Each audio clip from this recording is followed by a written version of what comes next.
Descarga Cultura. .unam.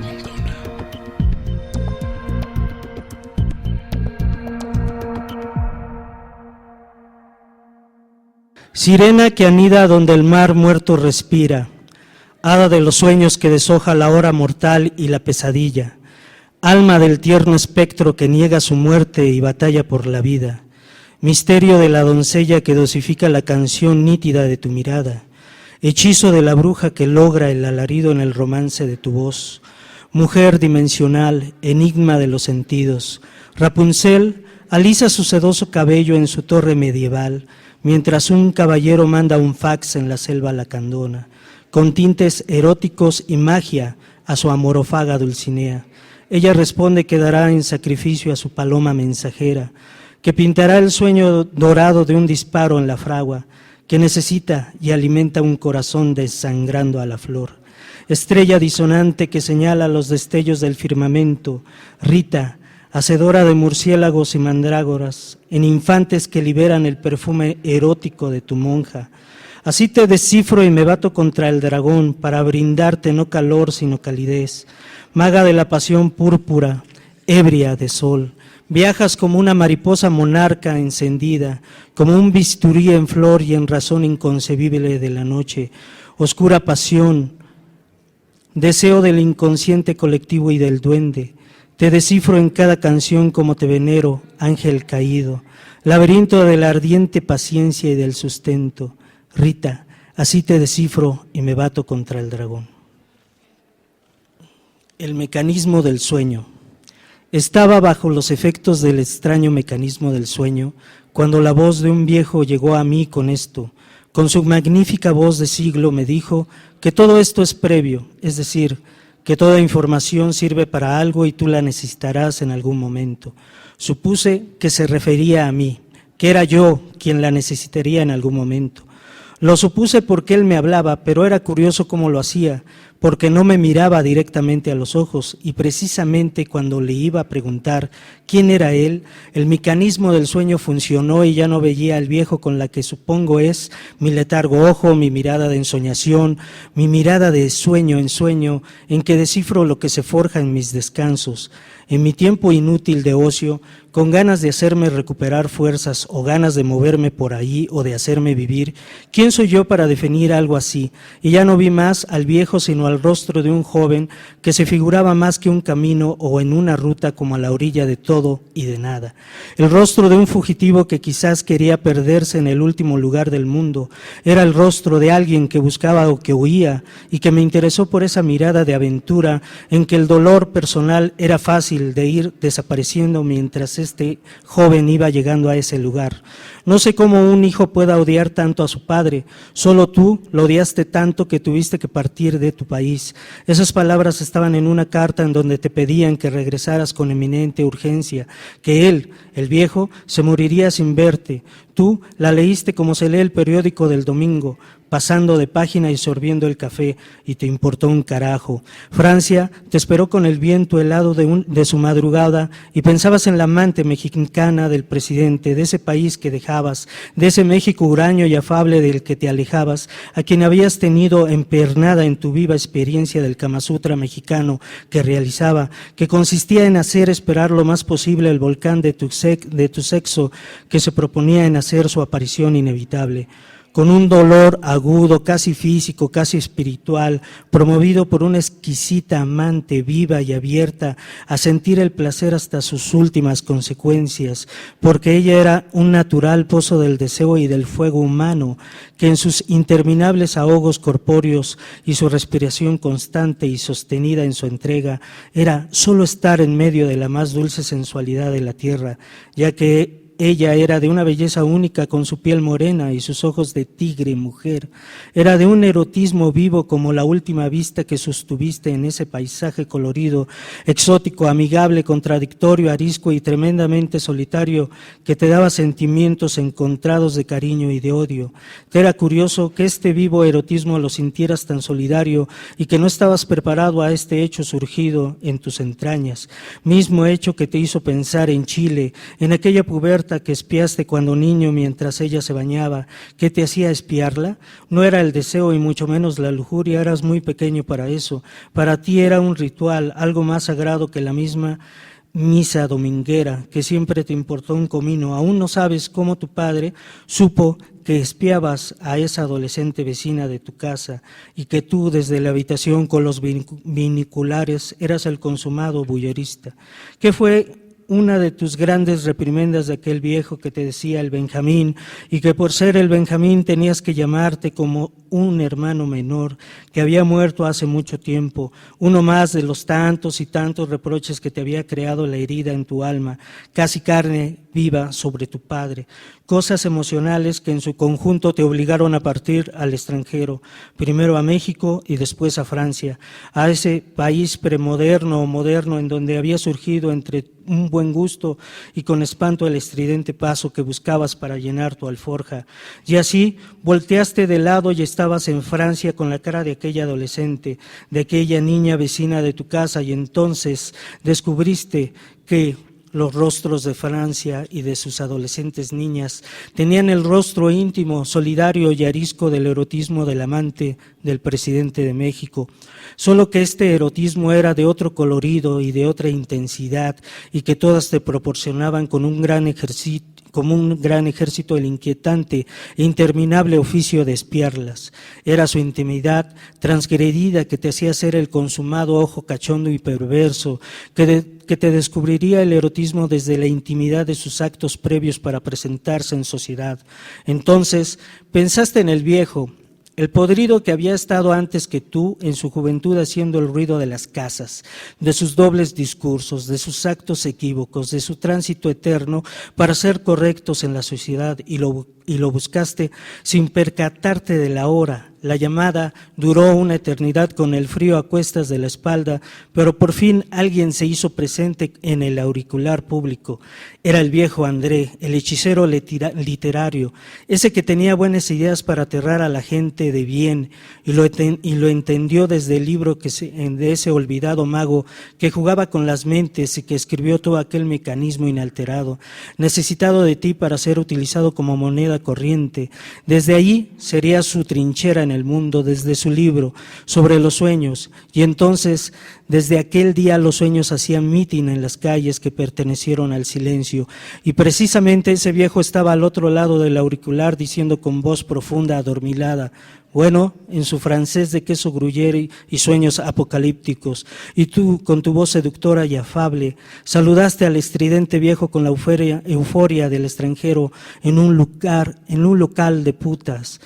El viejo te atendió y te dijo que eran las 3 de la madrugada y que lo buscaras a las 9 de la mañana con sol y todo, mientras tú solo en la calle y en todo el país estabas solo, y en eso pasó ella, aquella rubia famélica que no sabía de ti y tampoco le interesaba, pero le gustaste y se vio cristiana, tan cristiana como la antigua Torre Eiffel, solo que ésta sudaba hostias de perfume barato disque llamado coco, que a ti obviamente te desquició el olfato, pero que te hizo compañía de tu primera noche en París. Ella no te fue importante como la casa donde te llevó, que era una casa comuna de artistas. Entre ellas era también casa de tu gran amigo Fernando Arrabal, que vivía en ella y que estaba de asistente del gran artista Mimo, del gran Marcel Marceau. Cuando él te llevó con el gran Mimo, tu soledad empezó a ser un momento que se desfiguró poco a poco en tu memoria. Era curiosa esa madrugada de recuerdos del intolerante padre, del rotundo rechazo de la vaca sagrada para recibirte y del encuentro con la famélica y caída del cielo, esa rubia que te dijo como 20,000 y una vez su nombre y que tú olvidabas con una facilidad que parecía que la rubia no tenía nombre ni cara, solo el apestoso cuerpo oliendo a esa imitación barata de perfume cocó, sin que esta amigable rubia famélica no te despertaba ni siquiera simpatía, y tú no sabías ni te preguntabas por qué, ya que estabas muy entretenido con tu amigo que te presentaba a varios de los habitantes de la casa comuna de Bohemia bohemios errantes todos, con ganas de hacer del arte su vida misma. Muchos de ellos eran terribles callejeros, capaces de asaltar a los demás, tan solo para llamar la atención de su inicial fama de 15 minutos. Pero esa filosofía no era la tuya, era de otro que de seguro era un burguesito de quinta y americano. Mientras tanto, la rubia famélica y cristiana se encontraba en el espacio de la sala, paseándose desde la escalera hasta la ventana del fondo, con una impresionante danza tonta de caminar, como cuadrúpeda, pero de cara arriba. Todos la volteaban a ver porque, a pesar de ser famélica e insignificante, era mujer y llenaba los sentidos con febril éxtasis. Cuando parecía que justamente iba a incorporarse, sucedía que con una singular inmediatez volvía a empezar su danza tonta, el mismo recorrido y curiosamente sin mermar el cansancio.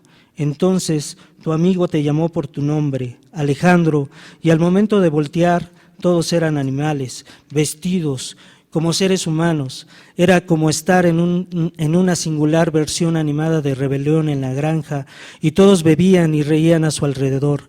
Alejandro mira como un sapo saliendo del agua a todos en un momento de cansancio y de fascinación del lugar. Entonces la rubia famélica atravesó la estancia como un pez en el agua, y era un pez hermoso de color combinado de rosado y dorado que brillaba de manera magnánima, logrando con ello llamar la atención. Entonces aquella voz de la inconsciencia me dijo esas palabras de la razón sin conexión, pero que se presumen en el inconsciente con cierta conciencia, y a la voz que tiene un rostro indefinible como la mecánica de los sueños que abarca, de manera arbitraria y juguetona, ante la vista interior, en ese inevitable surco que es posible y habitable en el sueño que es mitad conciencia y mitad no.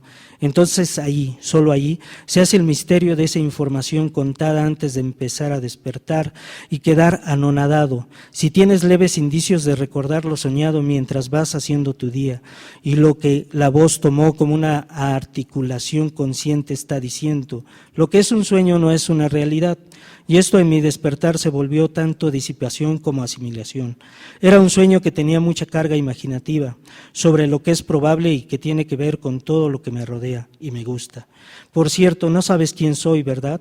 Déjame presentarme, por favor. Mi nombre es Tizoc Sarasoga Zaragoza Cervantes. Trabajo en el archivo policíaco poniendo todo en orden.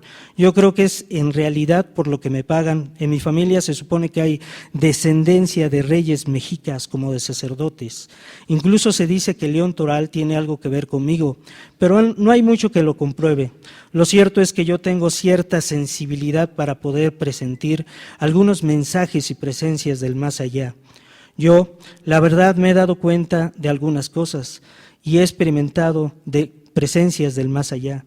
Yo he experimentado trances y sueños como estos cargados de una información previa, quizá y arbitraria y descuidada. Muy poco llega a una conclusión, pero son sueños que así que se me presentan como en este, que hubo algunas cosas distintas que me hacen replanteármelo. Es esa voz que es conocida para mí y que no me provoca nada más que confianza.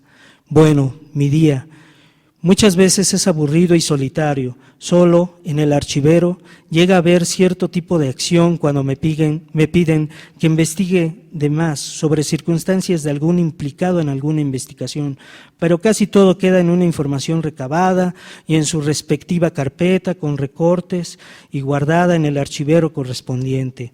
Vivo con una hermosa morena de nombre Zaira. Ella es teibulera porque quiere y bueno, yo la verdad no me interesa mucho lo que haga.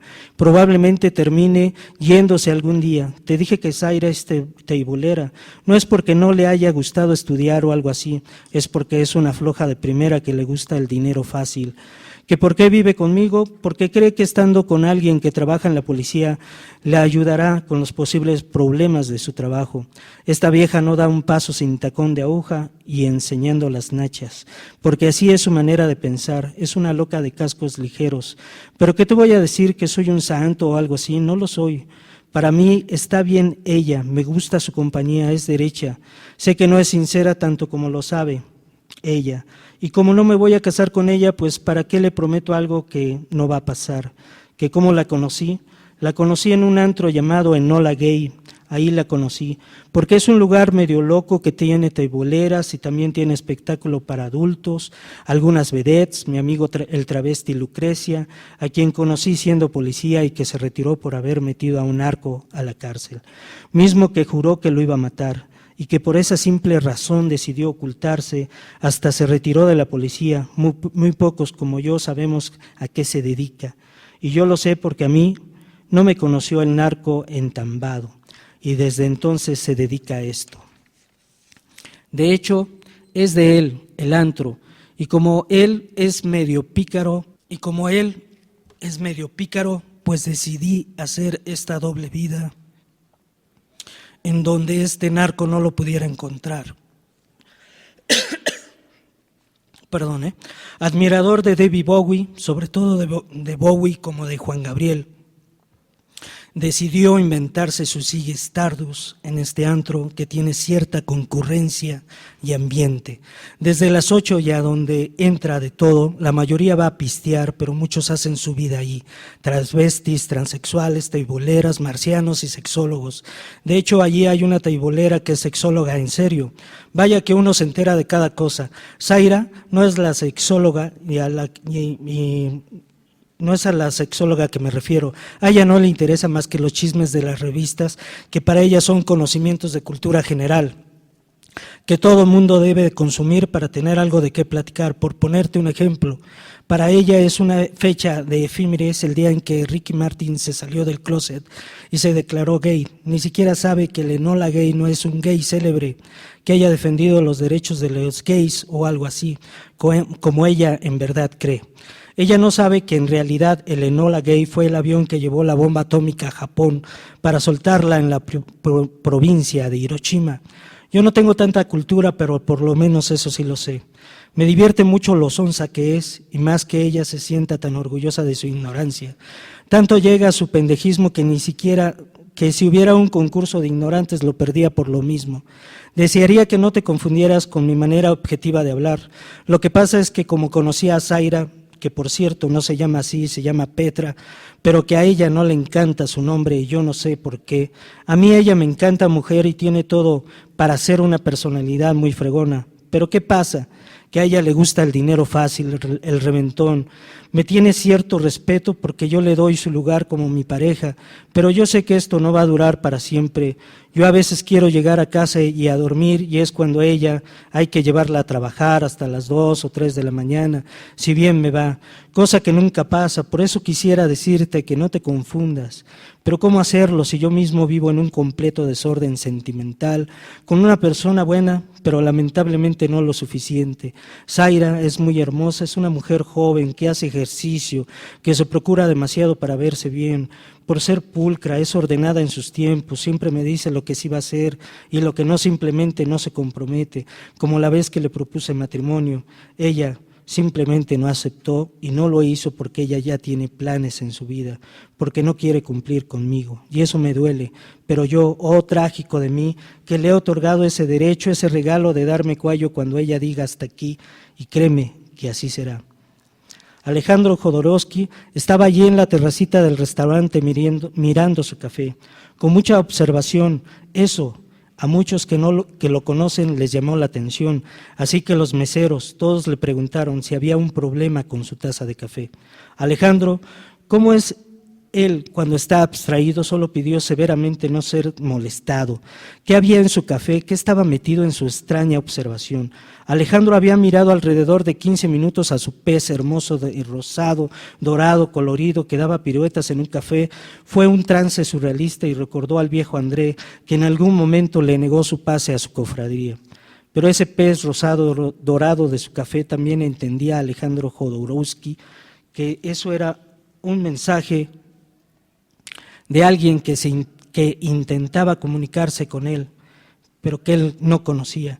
Ninguno de los meseros vio a su pez hermoso del café, así que con arrebatador donaire Jodorowsky gruñó: «Garzón, garzón, el café está frío, quiero un café caliente, por favor». Maurice, el garzón, sin mirarlo, recogió la taza para llevarle otra con café recién hecho.